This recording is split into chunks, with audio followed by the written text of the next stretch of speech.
This is a May Luna Media production. Hey, and welcome to Synaptic Soul, the podcast where science meets spirit, and we get real about the beautiful and brutal and magical mess of being human. I'm your host, Ava Marie Anderson, writer, mystic, multi-dimensional mischief maker.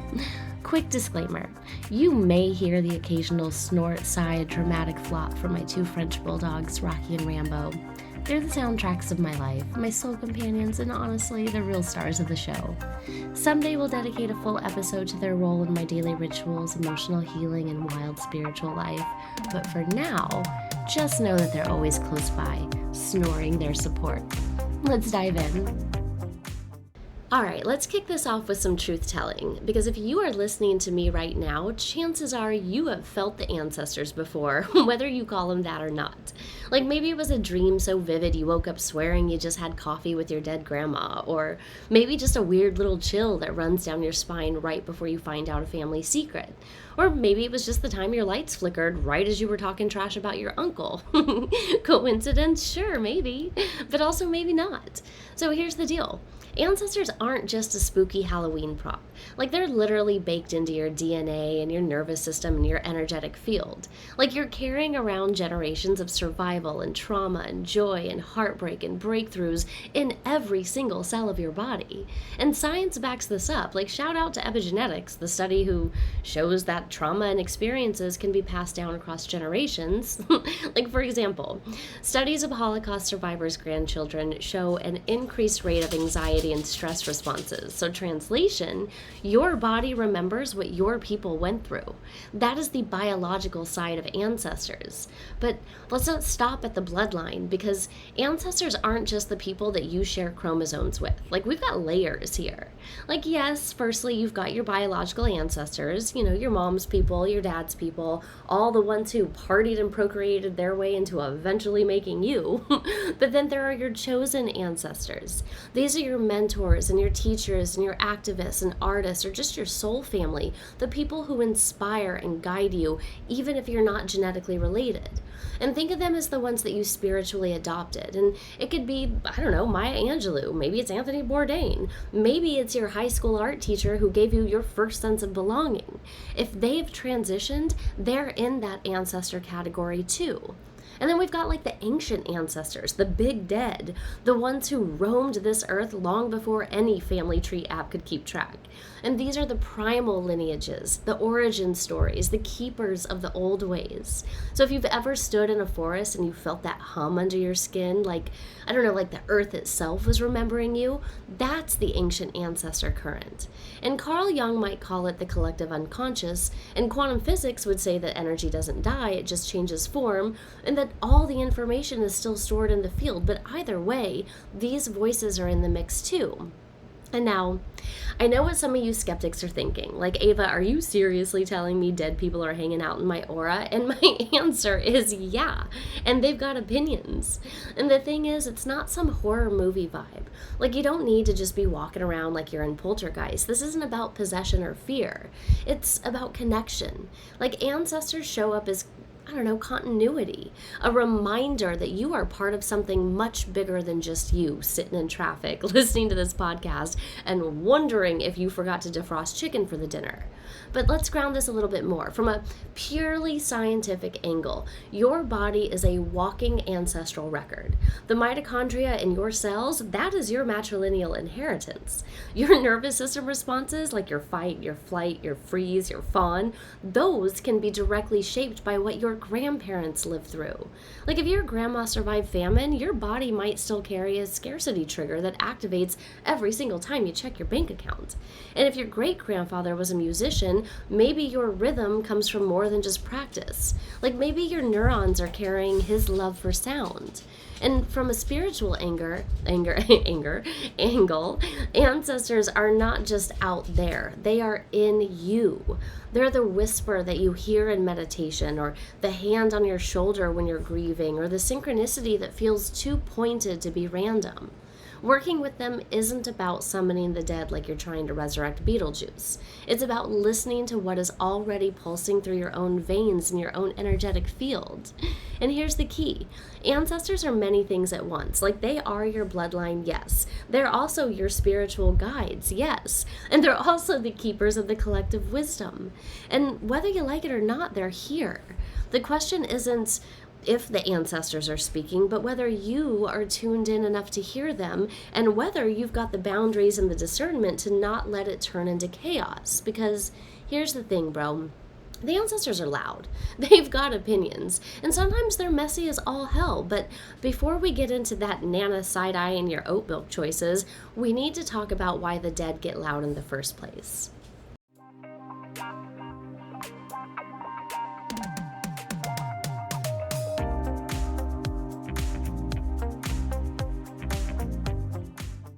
So let's get into it.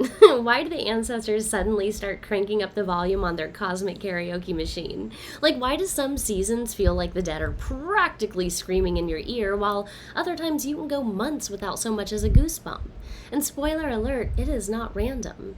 The dead get loud in liminal spaces, and before you clutch your pearls, liminal just means thresholds, in between places, those moments where the veil between the worlds is a little thinner. Like, think seasonal shifts, especially autumn, especially October, especially Samhain, Halloween, Day of the Dead. Why?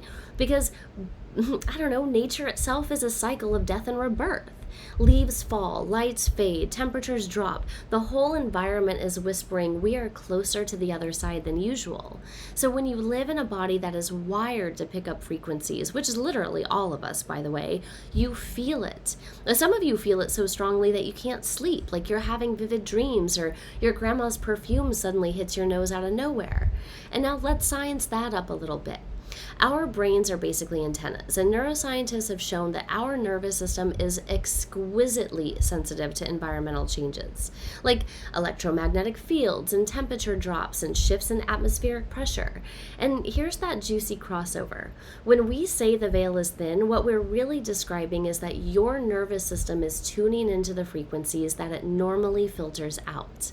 You are suddenly receptive to things that live outside the visible light spectrum or your normal conscious awareness. The dead aren't louder per se, you're just better tuned. And let's talk about how they speak. Like, ancestors don't usually appear like Casper at the foot of your bed, although, hey, never say never. Most of the time, they're much subtler. Like, dreams are a big one. You are deep in REM sleep and your logical brain is offline, and then bam, Grandpa shows up to tell you to check the damn oil in your car. Or like synchronicities. A song that was your mom's favorite plays right when you need encouragement, or a bird lands on your windowsill right after you've been thinking about your great-grandmother.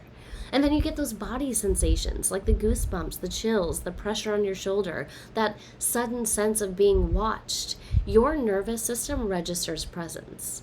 And then sometimes it's just random cravings or urges. Like, ever suddenly want to bake bread like your grandma did? Or maybe you feel the need to visit a certain graveyard even though you weren't planning on it? That is them. And now, here's where I'm going to bring in my sass. Not every flickering light bulb is your ancestor, and sometimes it's just bad wiring.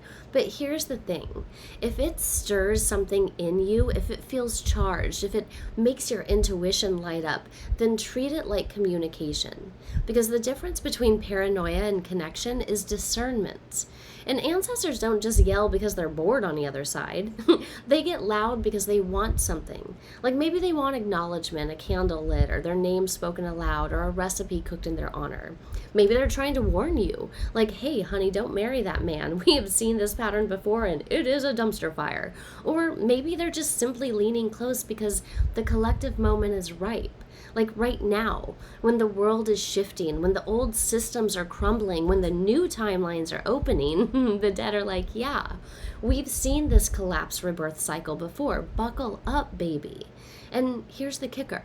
Your nervous system and their frequency are not two separate things. You're literally built to be a receiver for the ancestral wisdom. That's why people across cultures, from West Africa ancestor veneration to Celtic Samhain rituals to Dia de los Muertos, they all understand the same truth. The dead don't disappear, they just move stations on the frequency dial. So if you've been feeling like the dead are louder lately, you're not crazy. You're just tuning in. The veil is thin. It is October. Your nervous system is open and the ancestors have things to say. And sometimes it's sweet and healing, and sometimes it's messy as hell. And sometimes it's just Nana nagging you about oat milk. But trust me, when the ancestors are loud, there is wisdom to be found if you know how to listen without getting overwhelmed. And that, my loves, is exactly where we are headed next. How to work with the ancestors without turning your life into a paranormal episode of Keeping Up with the Kardashians.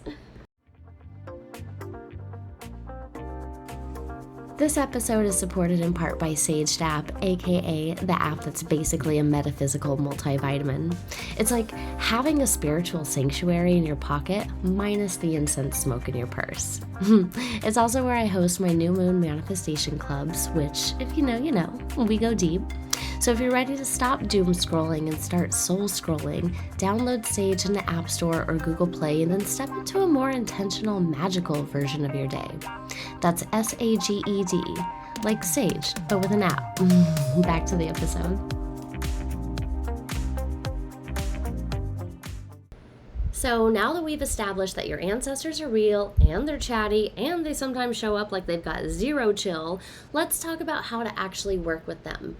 Because listen, you are not here to be the star of your own horror movie. Like, you're not meant to be dragged across the room by some ghostly cousin who died in 1843. You are here to honor the connection, not to lose your daggum mind. So the first rule of ancestor work is boundaries. Just like with the living, the dead need them too. Like, you wouldn't let your third cousin twice removed just show up unannounced and move into your guest room, right? Same goes for your spiritual house. Set the rules. Say them out loud if you need to. Something like, ancestors, I love you, but if you're coming through, it's only when I invite you and only if you're showing up with love and guidance. No chaos, no nightmares, no haunting my appliances, and boom, boundary is set. And the second rule is rituals and offerings. Ancestors love a good offering, and no, it doesn't have to be complicated. It can be as simple as lighting a candle and saying their name. It can be cooking your grandmother's recipe, pouring a little whiskey for your great-grandfather, or just placing flowers on your altar. It's about reciprocity. You are showing respect, and in return, they guide and support you. And in every culture, ancestor work has this give and take built in. West African traditions, Dia de los Muertos altars, Celtic Samhain feasts, they all understood that you don't just take from the ancestors, you feed the connection. And the third rule is to stay grounded, and this is crucial. It is easy to get swept away in mysticism, but you are still alive. You have bills and relationships and a body that needs sleep and food. Like, you can't live in the spirit realm 24/7. That's literally how people fry their nervous system. You need practices that root you back into your body. Breathwork, meditation, walking barefoot in the grass, salt baths, eating grounding foods like root vegetables. Every time you dip into ancestor work, balance it by coming back to your physical life. And now, let's layer in a little quantum science here, because you know I live for this crossover. Physics tells us that energy can never be destroyed, only transformed. And that means that when your ancestors died, their energy didn't just vanish. It shifted form, like into memory, into DNA, into the quantum field. So when you call in your ancestors, you're not pulling them back from some void. You're tuning into the eternal field where their essence still exists. It's not spooky. It's literally physics. But let me tell you something, not every ancestor deserves your time. Like, just because Uncle Bob was technically your blood relative doesn't mean that you need to let his racist, misogynistic ghost energy hang out in your living room. Like, working with ancestors is like working with your living family. Some of them are supportive as hell, and some of them are toxic. Some of them you just keep at arm's length. Like, you get to choose who gets a seat at your altar. And if somebody was harmful in life, you don't owe them your energy in death, period. Now, if you do want to open the door more intentionally, just try a simple structure. Light a candle, state your boundary. Call in the ancestors that you want to work with. Say their names, share their gratitude, ask your questions or offer your prayer, and then close it down. Blow out the candle and say thank you for your presence. Now, please return to the realm of spirit. Like, done. That is spiritual hygiene. That's the difference between intentional ancestor work and accidentally turning your apartment into spirit Airbnb. But let's not forget the humor. Your ancestors are not solemn monks and saints. Some of them are tricksters. Some of them are hilarious. Some of them probably think you're glued to your phone. Laugh with them. Talk to them. Tell them stories about your life. Ancestor work doesn't have to be heavy. It can be a joy and a comfort and a reminder that you are not alone because you never were alone. So let's just recap the vibe. Boundaries, offerings, grounding, discernment, humor. That is how you work with your ancestors without losing your daggum mind. This isn't about ghost hunting. It's about building a relationship that feels supportive and reciprocal and sane. And here's where it gets even better. Like, when you do this right, your ancestors don't just keep you company. They actually become healers and teachers, helping you to break patterns and reclaim power and step into the life that you were meant to live. This episode is brought to you in part by one of my most favorite humans on this spinning planet, Morgan Garza, and her book Soul Magic. If you've ever felt like your power was just waiting beneath the surface, or like there's something ancient and electric inside of you ready to be reclaimed, then this is the book that helps you remember. Soul Magic is not just a read, it is a summoning. It's filled with rituals and stories and the kind of grounded spiritual wisdom that doesn't talk at you, it talks with you. Morgan writes like a soul sister, a cosmic cheerleader, and a priestess all rolled into one. And it's a must-have for anyone on the path of awakening, reclaiming. So grab your copy at morgangarza.com or wherever books are sold, or bless someone else's journey and gift it. Because real magic's meant to be shared. That's Soul Magic by Morgan Garza. You'll feel it in your bones. So here's where ancestor work really moves beyond the woo-woo Instagram aesthetic and into the gritty, life-changing shit.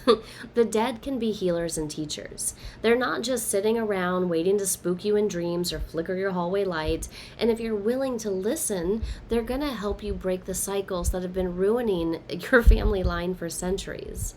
And maybe not ruining, but definitely running through. So let's start with the science, because you know I love a grounding the mystical into the measurable. So epigenetics has proven that trauma doesn't just vanish when somebody dies. It imprints. Children and grandchildren of trauma survivors often carry heightened stress responses and anxiety and even physical health issues tied to events that they never personally experienced. So Holocaust descendants of enslaved people, families of war survivors, these aren't just stories, they are nervous system blueprints.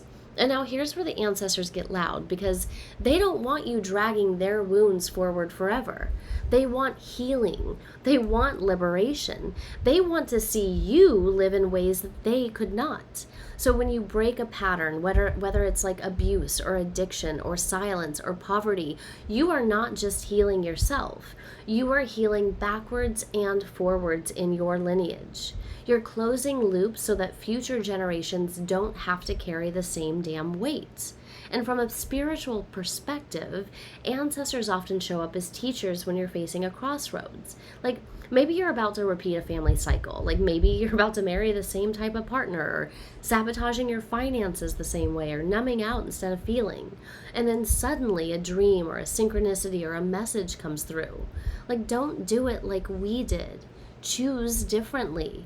That is ancestor wisdom. That's their way of handing you the textbook of mistakes and saying, honey, highlight the lessons, don't repeat the test. And don't get it twisted, like, ancestor healing isn't always soft and cozy. Like, sometimes it feels like being dragged through the mud, and sometimes you feel the weight of grief that you didn't even know belonged to you.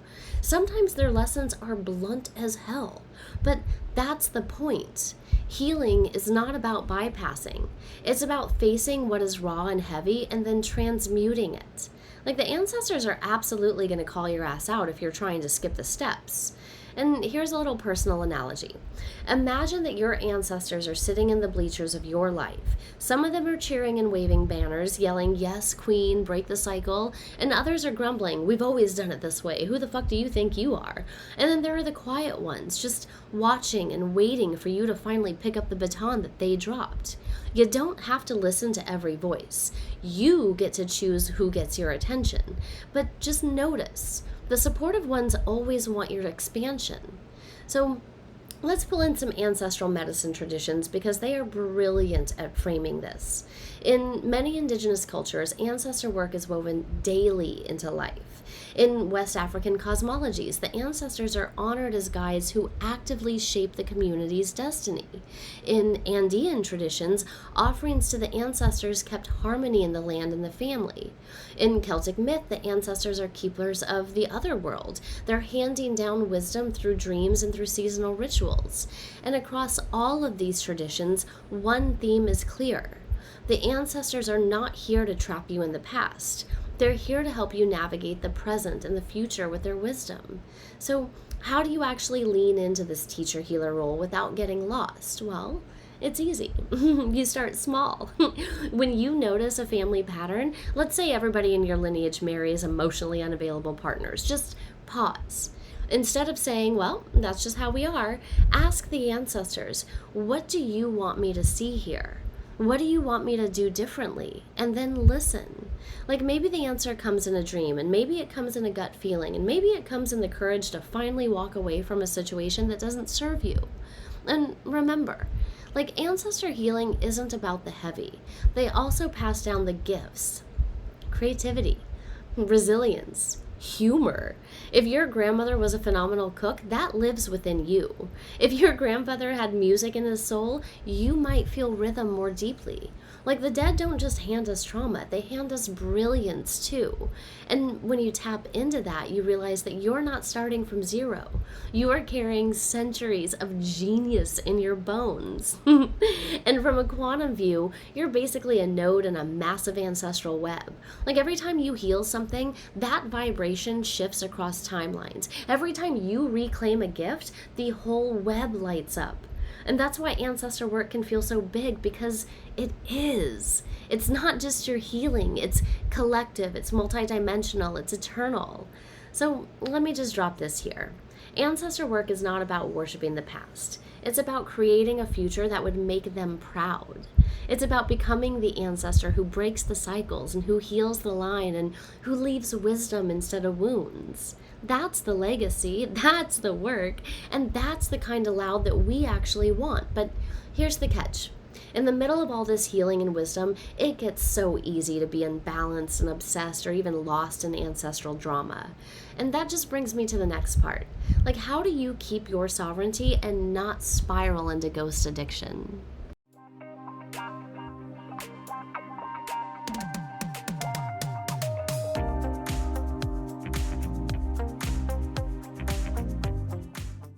Okay, so now you're vibing with your ancestors. You got your candles lit, the dreams are juicy, and you are feeling that guidance pouring in. That is amazing. But here's the PSA that you didn't know you needed.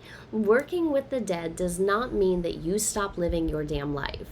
Because if you are spending more time talking to Aunt Carol's ghost than you are showing up to your job or paying your bills or dating actual humans, then we've got a problem. So one of the biggest mistakes people make in ancestor work is over-identifying. Suddenly, every single thing in your life is because of my ancestors. Like you stub your toe? Ancestors. Late for work?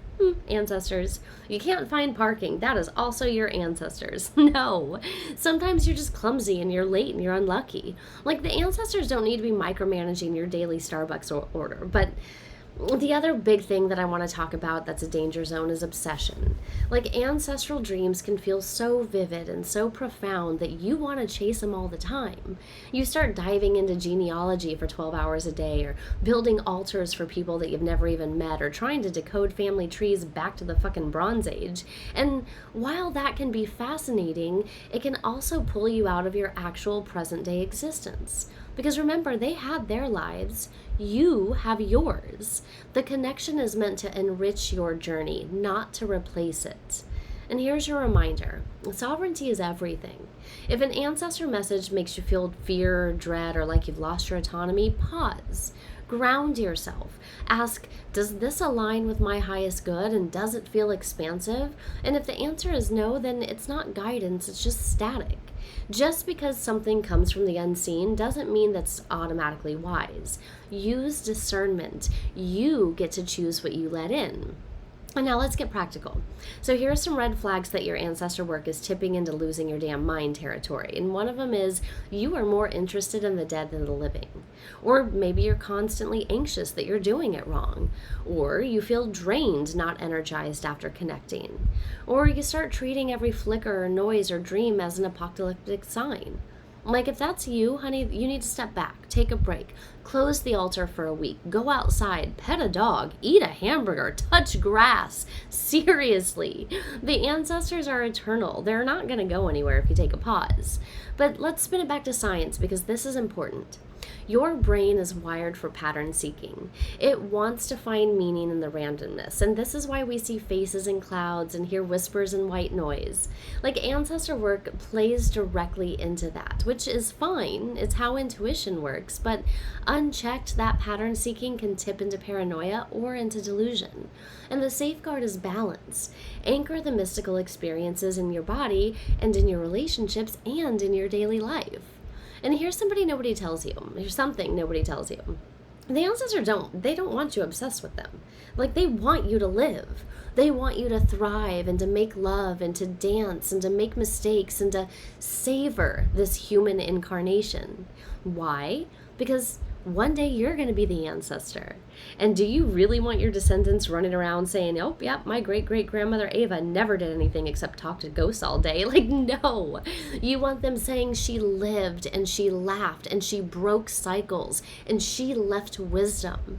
Like, that's the goal. So how do you keep it sane? Well, practice your sacred reciprocity, not dependency. Like, check in with yourself regularly. Am I using ancestor work to enrich my life or to escape from it? Am I listening with discernment, or am I giving away my power?